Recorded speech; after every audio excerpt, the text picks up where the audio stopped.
The Bulgarian split squat is essentially a split squat with the rear leg elevated. What this does is remove the rear leg's capacity to help with the movement.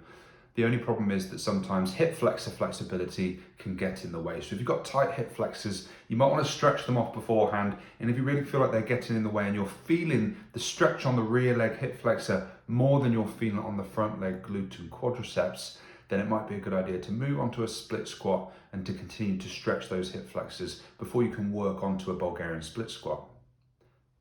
As always, the aim of the movement in this program is to generate good core stability and to further challenge the deep muscles of the core to help you build a bulletproof back, strength and resiliency through the spine to help you on into the more functional movements. We can use a chair for the Bulgarian split squat. Usually a standard chair height is good. Anything higher is going to put even more demands on the range of motion available at the hip flexor of the rear leg. So just be aware of that. If you're struggling with the flexibility, try a lower chair or a lower stand. We're going to pop the right leg up and we're going to hop the left leg forward.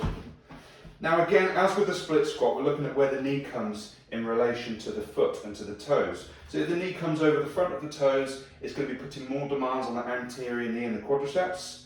If the knee's coming somewhere to mid-foot level or behind the toes, it's more of a hip dominant movement. So we want to try and keep this, for the purposes of this program, to be a hip dominant movement so we can maintain the upright spine and the core stability that we need throughout. So hop the foot forward until you know that knee won't come any further than about mid-foot.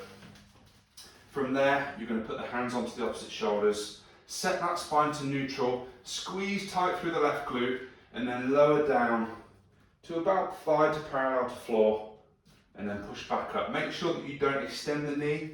We want to keep the stress on the muscles and build some strength there.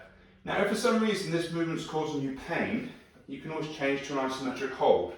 So an isometric hold would just be holding a certain point in the range that you feel strong and able, holding that for certain increments, such as 3 lots of 10 seconds, before you can eventually move on to a full range of motion. But if you can do a full range of motion, fantastic. We're going to go for 3 lots of 10 repetitions on each leg. Try not to push through the rear leg on the chair.